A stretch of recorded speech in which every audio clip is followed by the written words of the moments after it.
Judas and the Black Messiah, directed by Shaka King and starring Daniel Kaluuya and Lakeith Stanfield, was one of the most highly anticipated films of the year, or of last year, or this year? I'm not really sure. I think it was supposed to come out last year. Whatever, time is irrelevant now. The movie's out now and you can watch it either in the comfort of your own home or at the movie theater because it's one of those WB hybrid releases where it's like comes out in the theaters and also on HBO Max for a select number of days. So it's pretty convenient to watch this movie right now. Being a big theater advocate, I held out for the movie theater. Now I could see where the convenience of watching it at home comes into play because there were multiple times where I'd planned to see it and something came up where I was like, you have to do this. I'm like, darn it, you have to do this. Well, I'll just go tomorrow. So I understand. There was a point where I was looking, I was like, you know what? Let me just watch it now because I want to do the review. But I held out. I held out because I support the movie theaters and I want them to stick around forever. So I waited. I finally saw it in the theater and I'm very happy I did. The film follows the real-life leader of the Black Panther Party, Fred Hampton, portrayed by Daniel Kaluuya, and the infiltrator/rat that worked for the FBI that had to infiltrate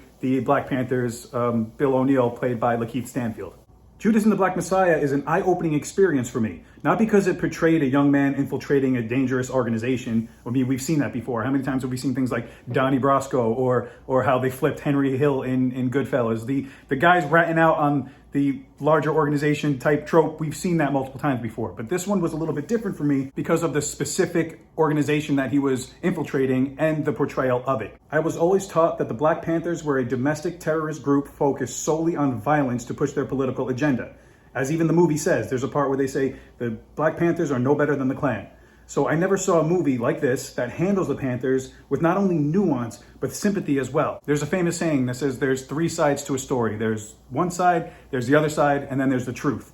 This movie is telling their side, the Black Panther side. And it's a side that seemed to have been silenced for a very long time. Now, the filmmakers say that they did everything in their power to base the main elements of this movie off of actual factual evidence, while of course having to take certain creative liberties to push the narrative along and make it a little bit more cinematic. Now, anyone who's ever watched movies that are based off of a true story or says based on actual events, I mean, if you're watching this movie taking every word as gospel, then you obviously haven't been watching movies for that long, because any movie based off of a true story always takes liberties to push a narrative along and to make it more cinematic, make it more fun for the viewer. Because when it's all said and done, this could be somewhat of a history lesson, but it's also a movie. They're trying to entertain you and they're trying to sell tickets. So taking all of that into consideration, I was eager to learn about this guy, Fred Hampton, and to clarify what I said before about this is their side, the Black Panther side.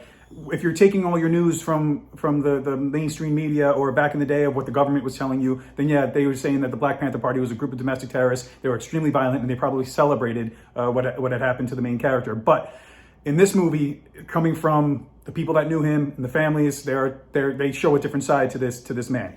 Extremely young. That's one thing that took me by surprise. I had no idea he was only 21 years old when he was doing all this. And he was apparently shy. He was soft-spoken, but he was extremely loyal and extremely caring to the people closest to him. To say that this movie is timely is kind of getting redundant now because, of course, it's timely because we've been dealing with these social and civil rights problems for way too long. And every year a new movie comes out like this, and every year a new incident happens, like the George Floyd murder and stuff that just sparks more outrage and protests, and it just seems like it's a never-ending cycle. So yeah, this movie is timely because it's been timely for the last 100 years. So I'm going to focus mainly on the movie itself. It is very well done. At no point did I feel like I was outside of 1969 or 1970, whenever it took place. It looked beautiful. It looked really nice. The cinematography was great. The performances is the real reason to see it, though. Sure, you learn about a little bit of history while you're watching it, but Lakeith Stanfield and Daniel Kaluuya, you might remember them from working together in Get Out, and which basically burst them onto the main stage. They're working together so closely in this one, and you could feel the camaraderie. You could feel it's just.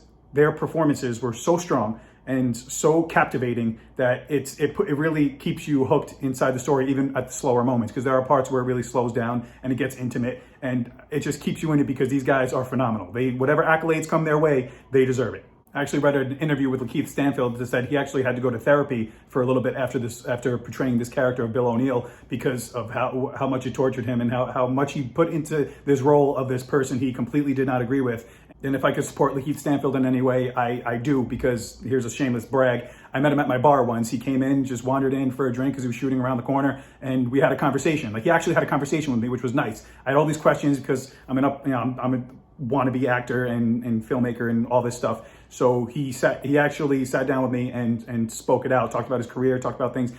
Really nice stand-up guy. Didn't have to give me the time of day, but he did. So I like to support his career whenever I can. So I'm going to wrap it up because I don't like to spoil things. I've read a couple of reviews on this, and the stuff that they say really spoils. If you don't know the history of this man and what happens and all this stuff in the movie, then it stinks to have it spoiled for you. So I'm just going to leave it at that. I'm going to tell you that it's a good movie. I enjoyed it. It's on HBO Max and playing in the movie theaters right now. I highly recommend going to the movie theaters. It's very safe, very clean. But yeah, it's worth your time. And it'll be good to be in the know because I'm sure around award season, you're going to hear this title a lot. So might as well give it a chance. If you've seen it, please drop down in the comments below. Let me know what you thought about it. Let's talk some movies. Or if you haven't, or if you just enjoyed the video, I want to see more reviews coming up, please like and subscribe. Hit that little button, the bell or whatever to notify you when more new movie reviews come up. And hopefully I can keep doing this for you guys.